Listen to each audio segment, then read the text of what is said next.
कल पेशावर में आईपेक्स कमेटी का इजलास था जिसकी सदारत प्राइम मिनिस्टर साहब ने की थी। उनके साथ आर्मी चीफ साहब भी थे, फिर उनके साथ गवर्नर केपी भी थे उसमें, और इसके साथ साथ चारों सूबों के चीफ मिनिस्टर्स भी उस मीटिंग का हिस्सा बने। ये एक इंतहाई अहम मीटिंग थी क्योंकि इस मीटिंग में फैसला करना था कि आने वाले दिनों में दहशतगर्दों का मुकाबला कैसे कर रहे हैं, क्या हमने उनके साथ डायलॉग करने या फिर हमने उनके साथ जंग करनी है। और इस कमेटी में पीटीआई को भी दावत दी गई थी कि आप भी आएँ ताकि आप भी इस कमेटी का हिस्सा बने और जो फैसले इसके अंदर हों उसकी ओनरशिप आप भी लें। लेकिन इस इजलास से पहले असद कैसर साहब ने कैमरे पे सामने खड़े होकर कहा कि हम आईपेक्स कमेटी का हिस्सा नहीं बनेंगे, हम वहाँ पे नहीं जाएंगे। उसका उन्होंने एक जवाब भी पेश किया था। आप ज़रा वो क्लिप मुलाहिजा कर लिए जिसमें असद कैसर साहब ने क्या कहा था। आया सादिक साहब जो फॉर्मर स्पीकर है उसने मुझे कॉन्टेक्ट किया था।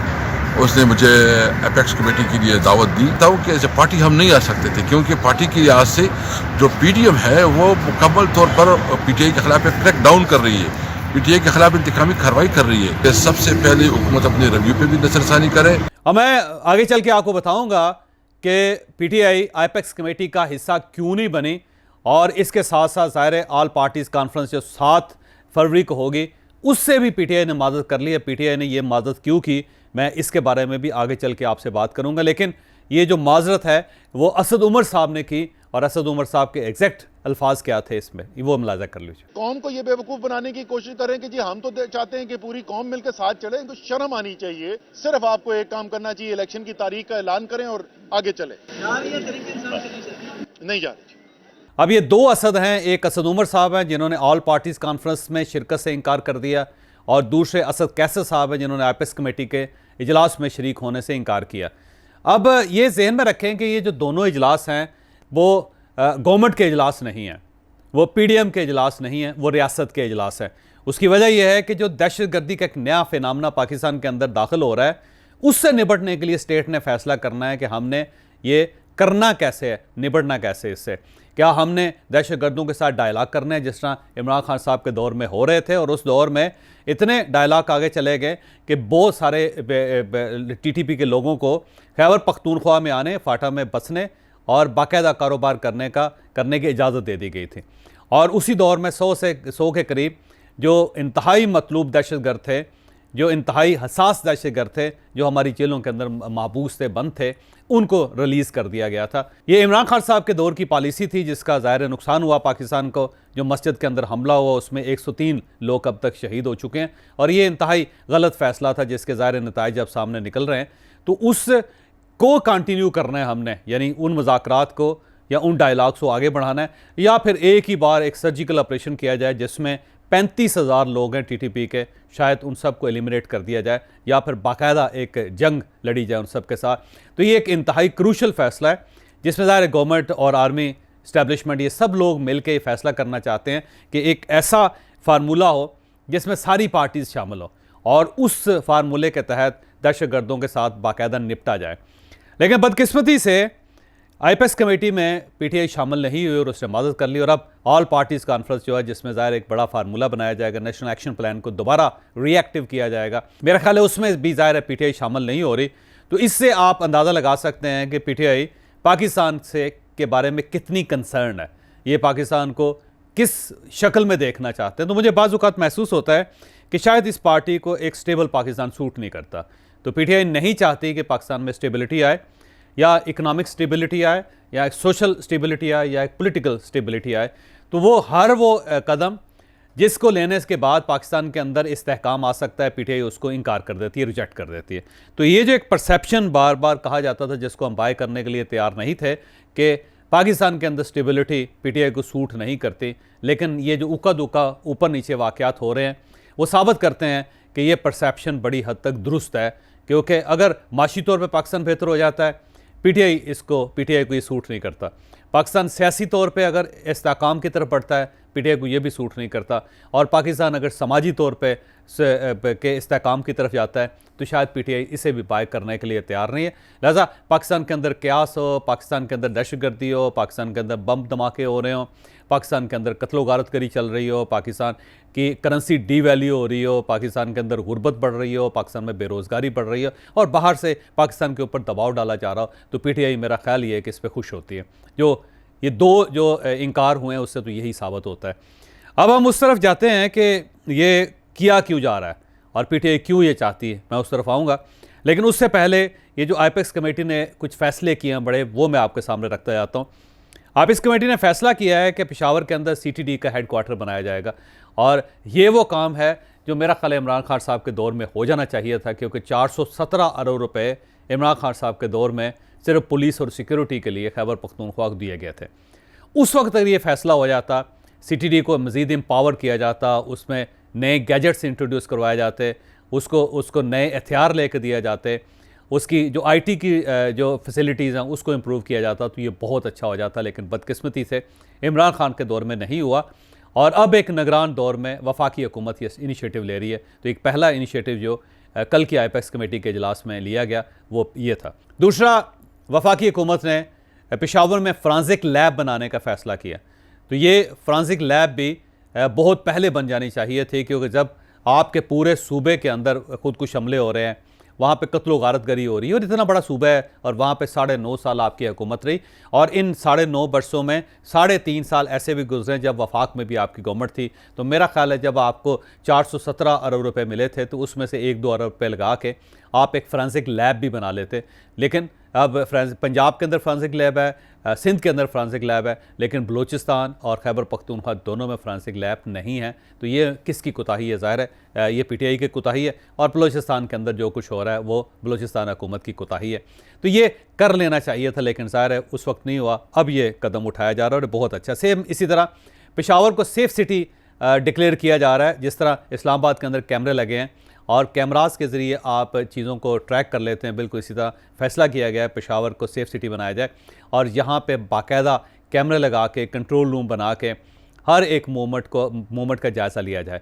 तो अगर 417 अरब में से 1 अरब रुपया इस पर भी लग जाता तो शायद आज पेशावर एक मुख्तलिफ होता और आज उस खुदकुश हमलावर को ट्रेस करना आसान होता, जो एक घर से निकला उस यूनिफॉर्म के साथ, फिर उसने मोटरसाइकिल लिया, फिर मोटरसाइकिल के ऊपर पूरे शहर में घूमता रहा, मेन सड़कों से होता हुआ वो गेट पे पहुंचा, गेट के पास उसने मोटरसाइकिल पार्क की और फिर अंदर चला गया। अगर कैमरे होते तो अब तक उसके जो सहूलतकार हैं उन सबको ट्रैक और ट्रेस किया जा सकता था, लेकिन बदकिस्मती से ऐसा नहीं हुआ। तो ये भी एक इनिशिएटिव अच्छा लिया गया। सेम इस तरह ये फैसला किया गया कि नेशनल एक्शन प्लान को दोबारा रीवैम्प किया जाएगा, उसको रीएक्टिव किया जाएगा। तो ये एक बड़ी अच्छी बात है। इसका फैसला बहरहाल 7 फरवरी को ऑल पार्टीज़ कॉन्फ्रेंस में किया जाएगा, लेकिन अब उसका अयादा कल पेशावर में बैठ के भी आईपेक्स कमेटी ने भी किया कि उसको दोबारा एक्टिव करके और बाकायदा उसके जो फ्रूट्स हैं वो लिए जाएँ। इसके साथ साथ ये भी फैसला हुआ कि जो दहशतगर्द हैं उनके ख़िलाफ़ ऐलान जंग किया जाएगा, यानी उन्हें बताया जाएगा कि हम अब आपके ख़िलाफ़ जंग के लिए तैयार हैं। और ये एक बड़ा मेजर फैसला है, क्योंकि जब उनके ख़िलाफ़ कार्रवाई होगी तो वो भी कार्रवाई करेंगे, जब वो कार्रवाई करेंगे तो पाकिस्तान को खासा नुकसान पहुँच सकता है। लेकिन ज़ाहिर है ये काम तो बिलाखिर किसी न किसी ने करना ही था और अब अगर हो रहा है तो देखते हैं उसके क्या नतीजे निकलते हैं। कल के दिन आर्मी चीफ ने मस्जिद का विजिट भी किया और वहाँ पे खड़े होकर पुलिस को उसकी खिदमात को गुनवाया भी और साथ उन्हें यह भी बताया कि उन्होंने सूबे के लिए, पाकिस्तान के लिए कितना काम किया। तो हौसला बढ़ाया गया। ये जो हौसला बढ़ाने का जो काम था, मेरा ख्याल है ये महमूद खान साहब को करना चाहिए था, परवेज़ खटक साहब को करना चाहिए था। इमरान खान जो 26 नवंबर को अपनी ज़ख्मी टांग के साथ इस्लामाबाद आ सकते हैं और यहाँ पे जलसे से खिताब कर सकते हैं, उनको पेशावर जाके करना चाहिए था, क्योंकि 9.5 साल आप खैबर पख्तूनख्वा के सफ़ेद और स्याह के मालिक रहे हैं। तो आपको कम से कम इतनी करज आपके अंदर होनी चाहिए थी, इतना हौसला ज़रूर होना चाहिए था कि आप पेशावर जाके उस पुलिस के साथ खड़े होते जो रात को दिन को आपकी सिक्योरिटी का बंदोबस्त करती रही। ये बहरहाल पीटीआई ने नहीं किया, लेकिन आर्मी चीफ ने उन सिपाहियों के साथ, उन पुलिस अफसरों के साथ, उन पुलिस एहलकारों के साथ खड़े होकर उनको अप्रिशिएट किया कि जिनकी सबसे ज़्यादा कुर्बानी है खैबर पख्तूनख्वा के अंदर। अब हम उस तरफ आते हैं कि पीटीआई इन दोनों इश्यूज़ पे पीछे क्यों उठ रही है। एपेक्स कमेटी में ये क्यों नहीं गई और ऑल पार्टीज़ कॉन्फ्रेंस में ये क्यों नहीं शरीक हो रही। उसकी 3 मेन वजूहात हैं। पहली वजह यह है कि ये हमेशा ये कहते रहे हैं कि हम इस करप्ट गवर्नमेंट के साथ या इन चोरों के साथ या इन डाकुओं के साथ नहीं बैठना चाहते। तो ये ज़िद इनकी इतनी पक्की है कि अगर पाकिस्तान को नुकसान भी हो जाए, खुदा न खास्ता जंग भी छिड़ जाए, पाकिस्तान तबाह बर्बाद भी हो जाए खुदा न खास्ता, तब भी ये अपनी ज़िद की सीढ़ी से नीचे नहीं उतरना चाहते। तो ये जो ज़िद है वो आपको इस मसले में भी नज़र आती है। अगर ज़िद्दी ना होते इमरान खान साहब, अगर वो अना की इतनी चोटी पर ना बैठे होते तो शायद आज पाकिस्तान के ये हालात ना होते। तो पहली वजह तो ये है कि इमरान खान साहब अपनी ज़िद को, अपनी अना को सरेंडर करने के लिए तैयार नहीं। दूसरी इसकी वजह यह है कि ये गवर्नमेंट को गवर्नमेंट नहीं मानते और रियासत को रियासत नहीं मानते। इनकी सिर्फ एक ही शर्त है कि अगर हमें बुलाया जा रहा है तो आर्मी चीफ़ की तरफ से जाना चाहिए। यानी दावत अगर आर्मी चीफ़ देंगे तो फिर हो सकता है इमरान खान साहब ये PTI उस मीटिंग का हिस्सा बन जाए। लेकिन अब ज़ाहिर है आर्मी तो इमरान खान साहब को नहीं बुला रही, तो ये चाहते हैं कि जब तक फ़ौज की तरफ से दावत ना हो हमें उस वक्त तक किसी ऐसी मीटिंग का हिस्सा नहीं बनना चाहिए। और तीसरी जो वजह है वो ये है कि ये जो मीटिंग्स है इसमें मुश्किल फ़ैसले करने पड़ेंगे। इसमें 2 फैसले करने पड़ेंगे, या तो हमने डायलॉग करना है या फिर हमने दहशतगर्दों के साथ या TTP के साथ जंग करने हैं। अब दोनों सूरतों में ज़ाहिर है PDM को नुकसान है या रियासत को नुकसान है। अगर दहशतगर्दों का मुकाबला किया जाता है, उनसे उनके खिलाफ जंग की जाती है, तो ज़ाहिर है वो उनकी तरफ से रिएक्शन आएगा, उस रिएक्शन में भी ठीक ठाक खून बहेगा। तो इमरान खान साहब नहीं चाहते कि जब इस किस्म का रिएक्शन आए तो उस जो फ़ैसला किया गया तो उस फैसले का ये भी हिस्सा हो।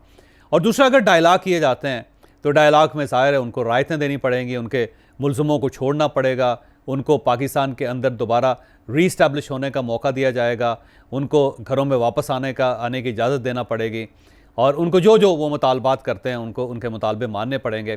तो इमरान खान साहब नहीं चाहते कि कल को अगर इस डायलॉग का प्रोसेस जो है उसका कोई नेगेटिव नतीजा निकलता है तो इमरान खान साहब के ऊपर भी ये इल्ज़ाम लगे कि वो भी इसका हिस्सा थे। और आखिरी वजह यह है कि इमरान खान साहब डंके की चोट पर इस गवर्नमेंट और रियासत की मुखालफत करना चाहते हैं, और अगर ये किसी कमेटी का या किसी मीटिंग का हिस्सा बन गए तो इनको ये महसूस होता है कि फिर उसके बाद शायद आंखों में शर्म आ जाए और इस तरह बोलना इनके लिए मुमकिन ना रहे। तो 4 वजूहात हैं जिसकी वजह से इमरान खान साहब ने IPEX कमेटी का भी में शिरकत से भी इनकार कर लिया और ये ऑल पार्टीज़ कॉन्फ्रेंस का भी हिस्सा नहीं बन रहे। लेकिन आखिर में एक सवाल है जो मैं इस कैमरे के सामने छोड़ के जा रहा हूँ कि ये बताइएगा कि क्या पाकिस्तान इमरान खान साहब का पाकिस्तान नहीं है? और अगर आज इस मुल्क को इमरान खान साहब की ज़रूरत है, अगर लोग, इनके अपने लोग इन्हें बुला रहे हैं कि आएँ और बैठ के कोई मेन फ़ैसला करें, तो ये उस वक्त भी ये फ़ैसला क्यों नहीं कर रहे? तो क्या इन्हें एक हंसता बसता खुशहाल होता हुआ आगे बढ़ता हुआ पाकिस्तान सूट नहीं करता? और अगर ये सूट नहीं करता तो फिर इन्हें किस किस्म का पाकिस्तान चाहिए? एक सवाल है जो मैं आज के व्लॉग के आखिर में छोड़ के जा रहा हूँ।